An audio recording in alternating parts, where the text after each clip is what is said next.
Hello everyone, welcome to the When at Work podcast with the host Julian Lee. Today I'm joined by Jen Hardy, Tyler Cullen and Chad Wiebe. How do I pronounce your surname, Chad? You actually got it right. Wiebe, okay. I wasn't sure if you wanted a Wiebe or a Wiebe. Just Wiebe. That's how everyone else says it, but you nailed it. That's awesome. All right, excellent. Well, let's load up the board. Today, we've got the categories Hodgepodge, which is just a mix of everything, World Geography, Food Facts, Kid Stories, Children's Literature, I think it is, State Flowers, American States, and California Cities. Anybody live in California? Nope. No, you all look pretty normal, so I didn't think so. Just kidding. All right. You can kick things off. On the left, Tyler. What would you like? Oh, man. I will take food facts for 200. Food facts for 200. John T. Dorrance, an early president of this company, invented canned condensed soup. What was the company? The most famous can of soup in the world, I think. What is Campbell's? Campbell's is correct. Well done, Tyler. Oh, damn. 200 points. What would you like next? You're in control now. Other guests, you can holler out the answer if you know it. And when you get it correct, you take control of the game. All right. I'll do food facts for 100. Food facts for 100. To judge an egg's freshness, put it in salt water. If it's old, it will do this. It sinks. Sinks. We've got sinks on there. If I was a betting man, I'd have a go at the opposite of that. Yeah, it's one or the other, right? Oats. Who was that? Jen, did you say that first? Yes. I think you did, yeah. All right. Well, let's have a look. Floats or sinks? Float. Jen is on the board. Well done, Jen. You got 100. What would you like? Let's try kids' stories for 200. Kids' stories for 200. Hansel and Gretel scattered these to find their way. Breadcrumbs. Hansel and Gretel scattered these to find their way home, but birds ate them. Breadcrumbs, says Jen. That is correct. Well done, Jen. You're on 300 points. All right. Absolutely dominating. Told you would. I'm a little competitive. We'll see. We'll see. Kids' stories for 300. 300 kids' stories. It's what Jack gave in exchange for the beans that grew into the beanstalk. Oh, it's like a sheep? A sheep. Anyone else got a guess? I think it's a cow. A cow? Okay. I think you're right. I think it was a cow. Tyler, I'd That's my just say guess. goat just to be different. Yeah, go. Sure. It's a cow. That was Mr. Wiebe. Let's then go kid stories for 100. Kids' stories for 100. It's the reason Jack and Jill went up the hill. Fetch a pail of water. Mr. Wiebe, I think you just got in there first. Everyone agree with that? Chad's got it.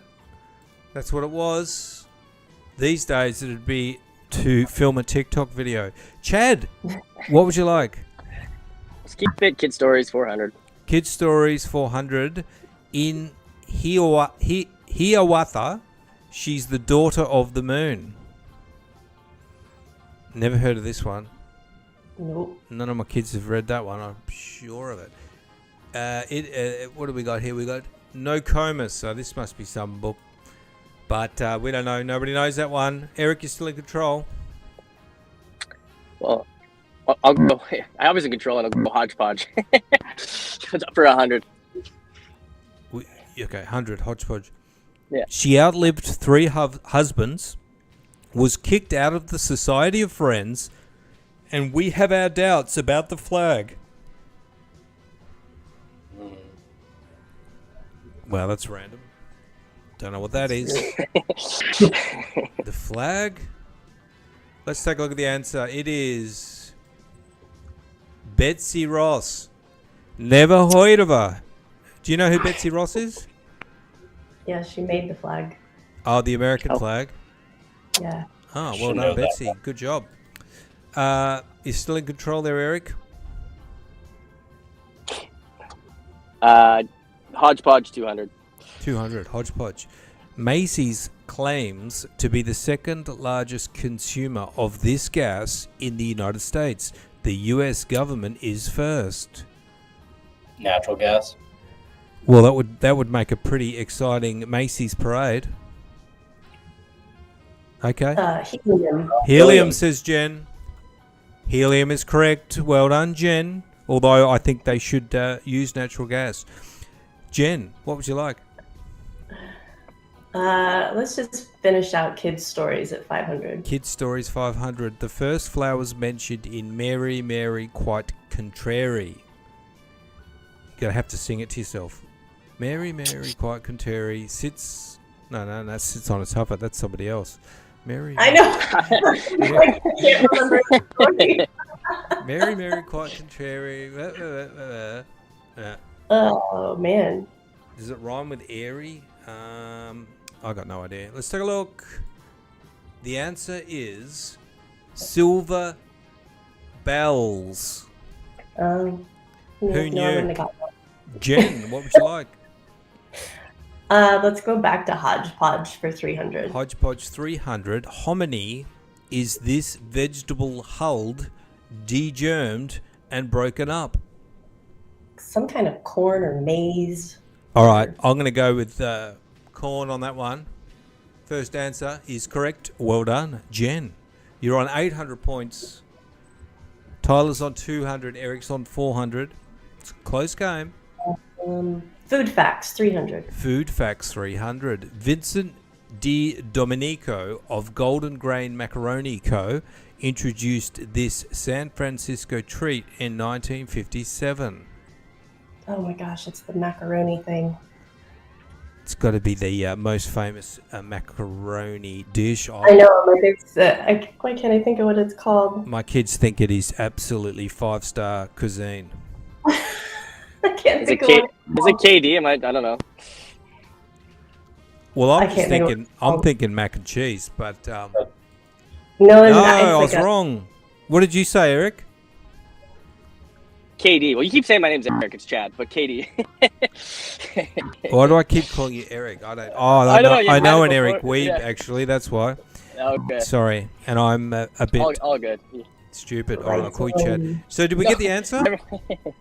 What I No. can't read. What's it? No one got it. Rice-a-roni was what we're looking for. Sorry, Eric, aka Chad. Jen, you're still in control.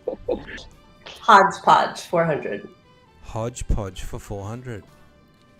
Just the dance to do at a foul ball. Rufus Thomas sang about doing it in 1970. The chicken dance? That's a great answer. Jen, did That's a you good know answer. that one? Oh, hang on. Yeah. Funky chicken, but chicken dance. I'm accepting that, Jen. Well done.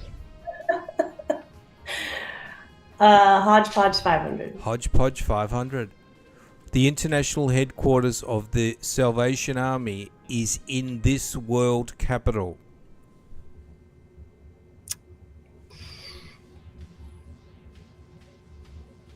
I have no idea. No idea. I have not seen a Salvation Army person since I was a little kid. have. London is what we're looking for. London, England. Jen, what would you like? This is by far my worst subject ever in school, but screw it. World geography for 100.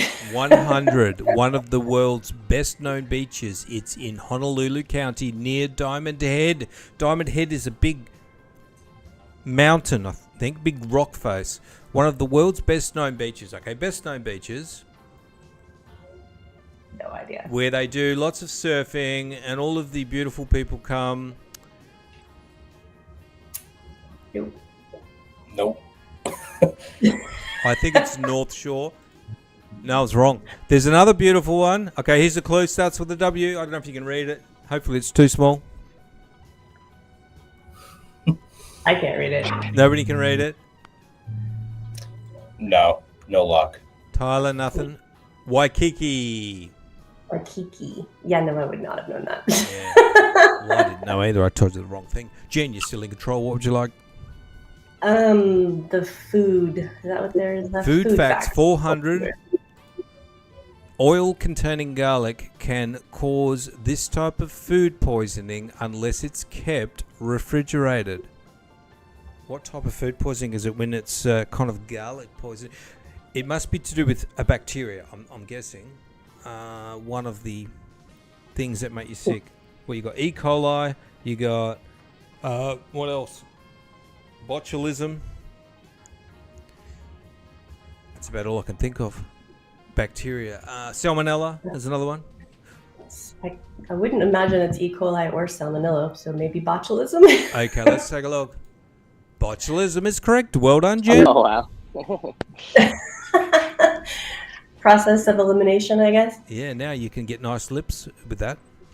Oh, God.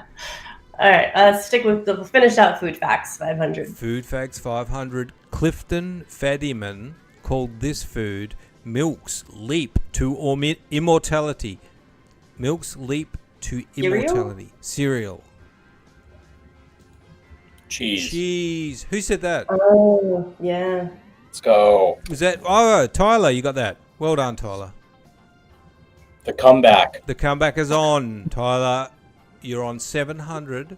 What would you like? I'm going to do World Geography 200. World Geography 200. Belgian city whose name has come to mean defeat because Napoleon was defeated there.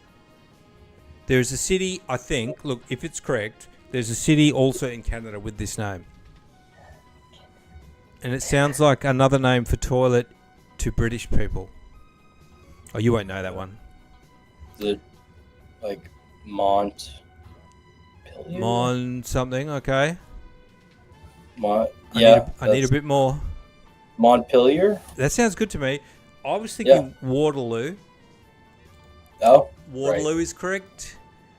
We call a toilet a loo down here. You're still in control. Tyler Durden, what would you like? I will take California cities 100. California cities 100. The world's largest known almond processing center, as well as the governor's mansion, are in this city. In California. Where do they do all the almonds? I always thought they did oranges in California because of Orange County, but I don't even know if that's true. San Diego. San Diego, where Ron Burgundy's from. Sacramento. Huh. Close. You're still in control, Tyler? State Flowers 500. State Flowers 500 goes big. Since 1918, this mid-Atlantic state's flower has been the black-eyed Susan.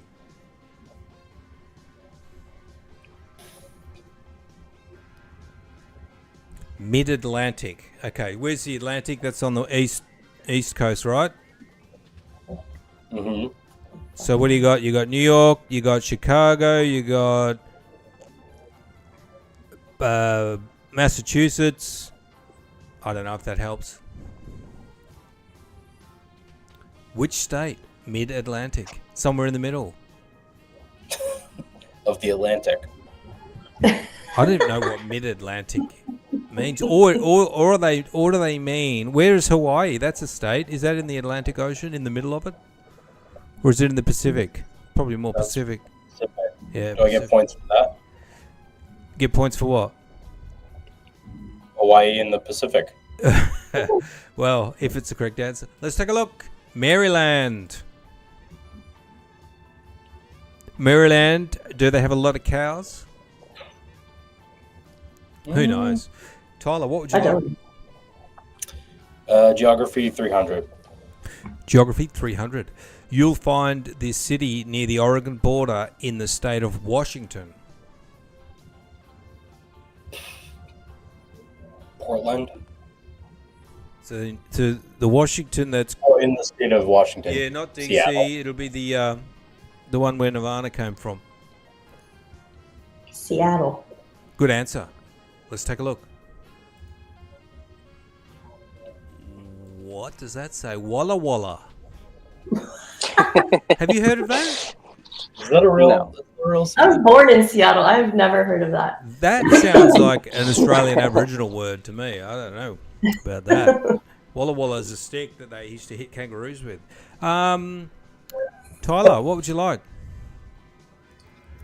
Geography 400. Geography 400. Irish port city on the River Suir, famous for its crystal. Oh, I know this one. If your mum ever had any crystal, you know, glassware, crystal glassware, chandeliers, all that sort of stuff. There's a place in Ireland that is famous for it. Starts with a W, in my opinion. Yeah,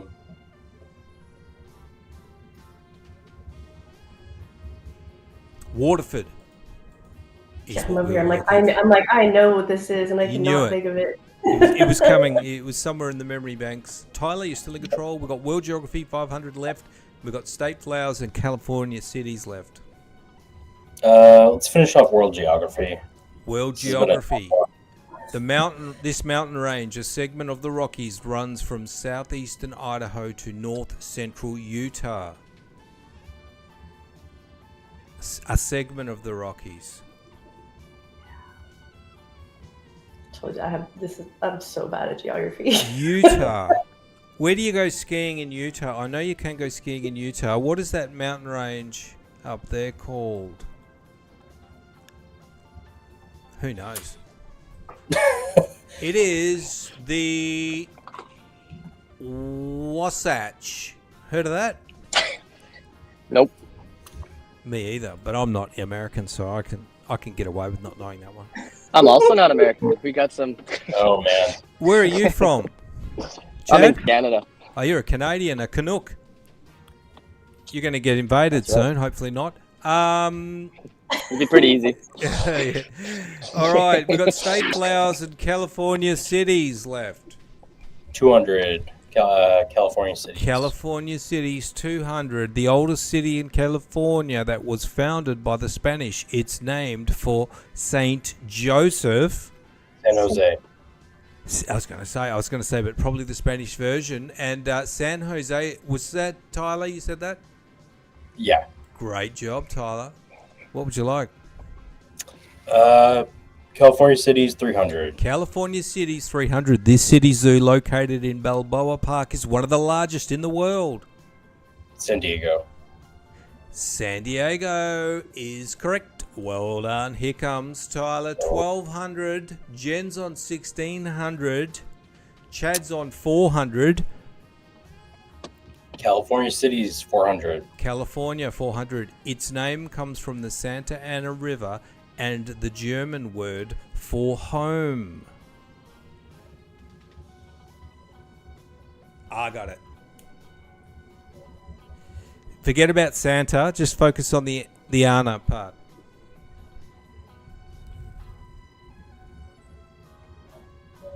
They have an ice hockey team, I think, as well. In the NHL. Anaheim? Hello. Chad, was that you? Hey.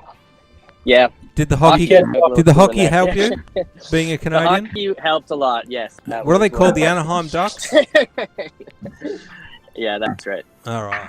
Well, you're on in control now. Oh, no. Well, yeah, state flowers. Let's go 100, you know? 100 state flowers. It's not known whether Oklahoma is the kissingest state, but this kissing shrub is the state flower. There's only one kissing shrub. Tulip? It's a good game. Hang on, let me just give you one of these sound effects. I don't think so. I could be wrong. I think it's a Christmas thing. Mistletoe. Unfortunately. You're still in control though, Chad. We'll go state flowers 200. State flowers 200. If you know college football, bowl games, you'll know that the bluebonnet is its state Texas. flower. Texas. Oh, there you go. Well done, Jen. You're on 1,800. Tyler's on 1,200. And Chad's on 800. Chad could still win it with what's on the board. There's 1,200 points on the board. Let's go, Chad.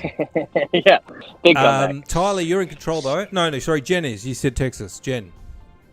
We'll just stay with state flowers, 300. State flower was 300. The official U.S. national flower doubles as New York's state flower.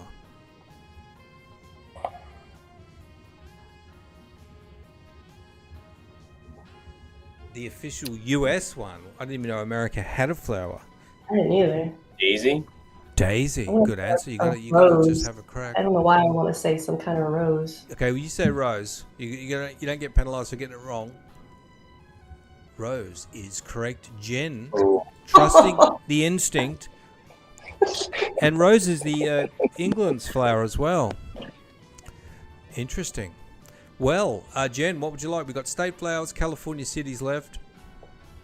Let's finish state flowers. State flowers 400. It's the state flower of New Mexico, even though the flat area named for it is in Nevada. Can't imagine there being too many flowers in that part of the world.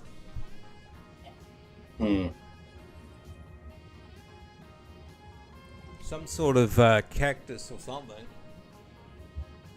I would think. We don't know. Let's take a look. The answer is yucca. Yucca. Is that one that they make chips out of in Mexico? Yeah. Okay. Well, there you go. Last question. This town got its name from the pointed peaks seen 15 miles away in Arizona.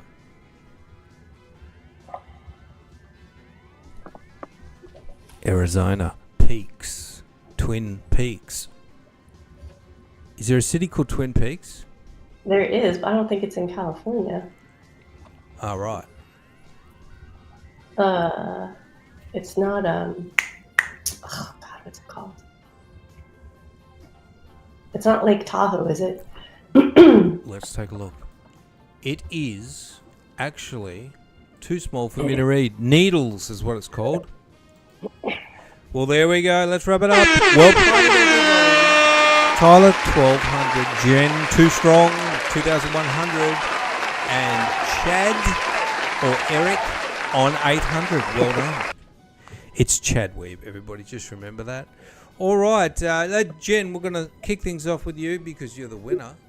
And Jen, tell us all about Motivaction, which is a very catchy name.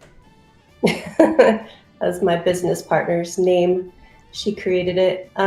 We support high-stress professionals with neuroscience-backed frameworks to build self-awareness, emotional regulation, and communication skills without, fluff or shame or overwhelm, and having tools they can walk away with and use that day. So we work with first responders, educators, executives.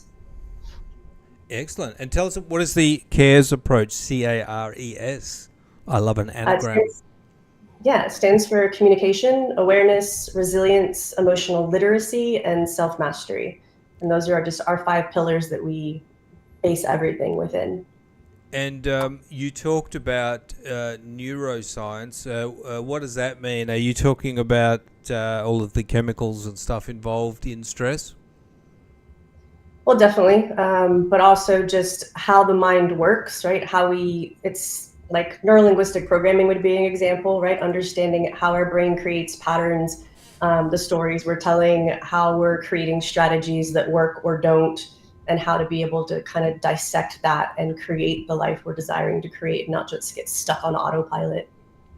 Yes, and it's often good when we get into a rut, which you do get into ruts from time to time. That you need to do something to change things up. And what types of people, you did mention it, but what types of people is this best for? You mentioned highly stressed out professionals. What types of business people do you work with it most of the time? Yeah, so we have a nationally accredited course for first responders, specifically law enforcement and firefighters mostly, but any first responder. Also educators. I am a former educator, so we like being in those spaces. And then corporate, I mean, and any public servant. I mean, there's really, honestly, in today's climate, pretty much everyone can file All the themselves public under servants are stressed out at the moment. So, yeah. Yes, well, that's interesting. And how long does it take to undertake one of these? And is it all done online, or are there in-person workshops? Either one, just depends on where people are and what their desires are for their team, for their company, or their department. We can do it in person or virtually. We have an 8-hour course that can be knocked out in one day, or we can break it down over 12 weeks for 2 hours at a time to really dive deeper into each of the concepts. And what percentage of them are done virtually versus in person, do you find? Currently, most of them are done in person, probably about 80%, just because we have a lot of clients that are in Texas where we are and in South Texas. So it's easy for us to just kind of pop around San Antonio, Austin, and within these areas. But we are nationally certified for first responders, so it's definitely easier. We want to get out nationally. That's pretty good. How did you get that certification? You have to apply and go through a lot of rigmarole to put all of your coursework through, and you have to go through a board checking all your details. And basically, we got it pretty quickly though, which was pretty cool. I would say that's part of my former educator probably helped us get through that, knowing how to build curriculum. Yeah, definitely. And did you find that once you got that certification, you were finding it easier to get clients in that area? First responders? I wouldn't say it was easier. No, it definitely gave us some clout since we're not first responders. But it does give value to the program because they get continuing education credits. Awesome. And do you have anything exciting coming up you want to mention? We do have an 8-hour course that's free to first responders in South Texas and San Antonio on May 9th that we have a private donor that's backing. So anyone who's a first responder who might be listening or is interested or knows someone in the South Texas area, feel free to reach out. You can find us at motiveaction.academy, the page you've got up, and there's lots of ways to connect with us there or on any of the social medias. Jen Hardy all over the place. So Awesome. And that's in San Antonio. And what date? May 9th. Where is it being held exactly? What facility? It's going to be at the Credit Human in downtown San Antonio. There you go. So if you're in the area and you're a first responder, you could do this course for free, which is a great opportunity. Yeah. The link is in the show notes. So if you want to you can sign up on that link.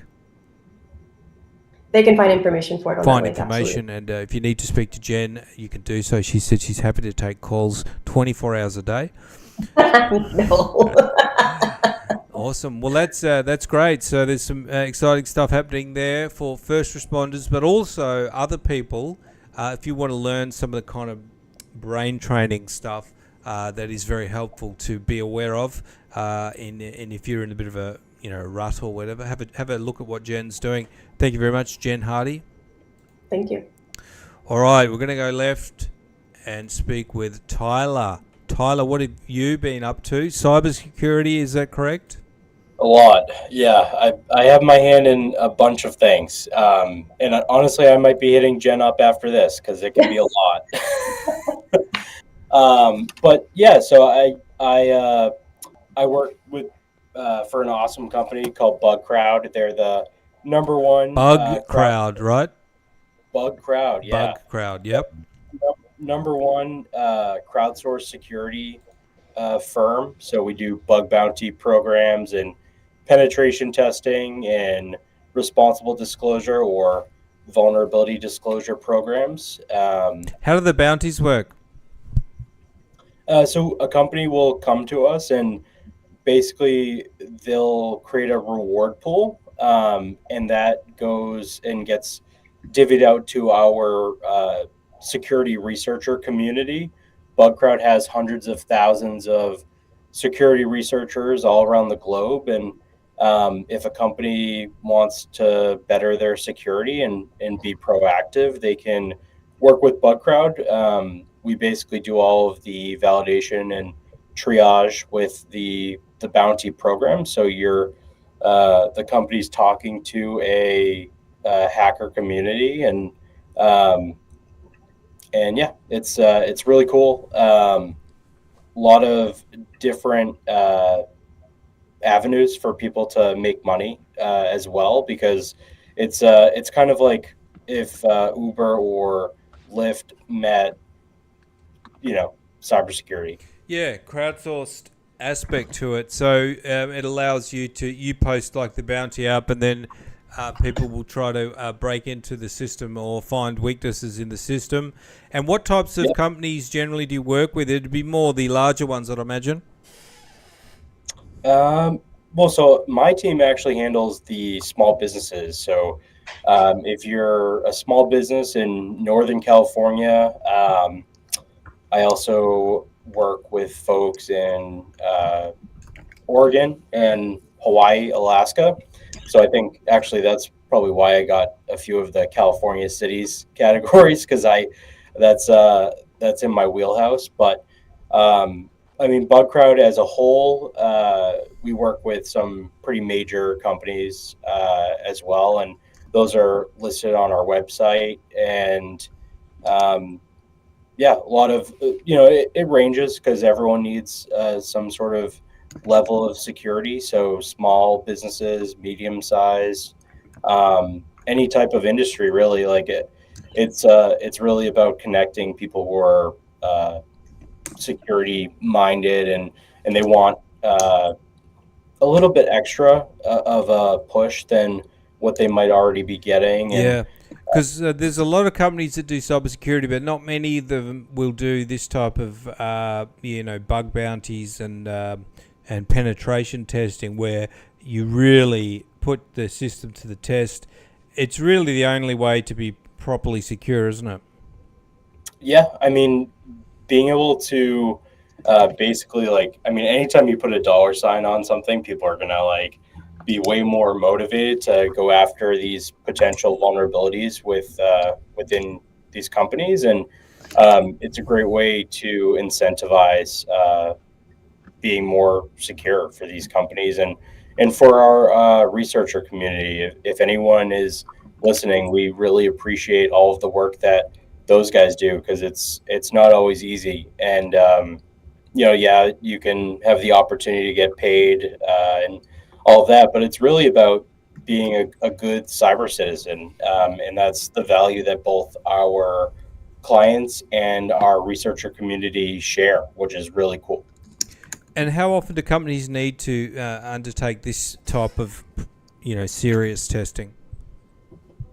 Um, I mean, honestly, like it's it's tough to say. Like it's one of those things you can never have enough of. So that's why we're always trying to work with companies to strategize and like prioritize. Okay, maybe this is where you're at in your security journey, versus trying to like push everything on them all at once. Because it does get to be quite overwhelming, and then we'll we'll be sending more people over to Jen and her team.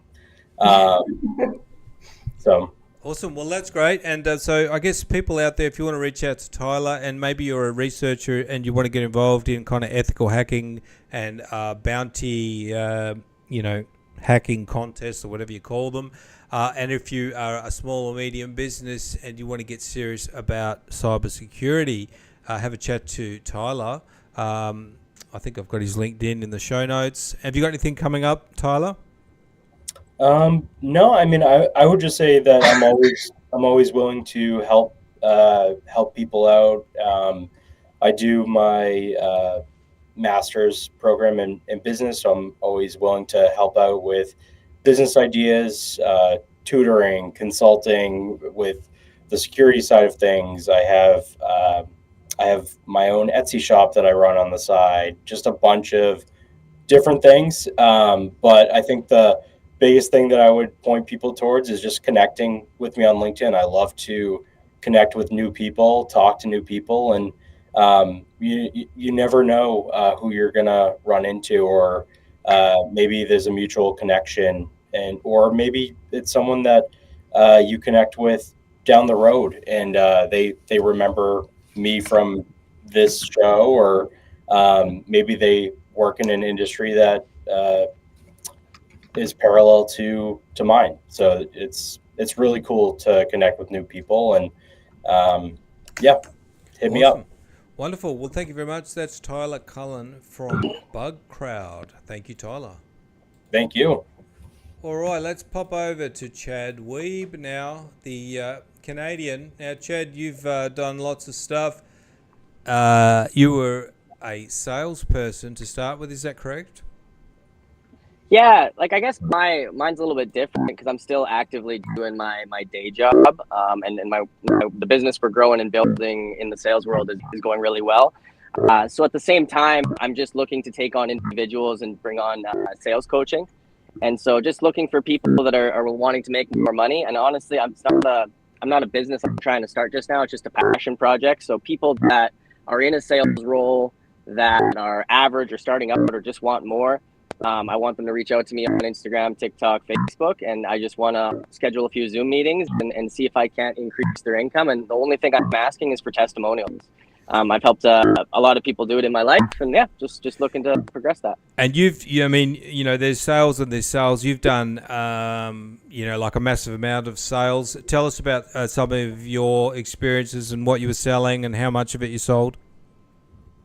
Well, it's a little bit of everything. I've sold cars. My best year was 190 cars a year. I've sold RVs. I've sold hundreds and hundreds of solar projects. I've sold insurance. I just basically take an industry for about 3 years. I do really, really well at it. I get bored, and then I try another try another sales endeavor. So, and that's where now I'm currently running or helping run a solar company. We're doing really, really, really well.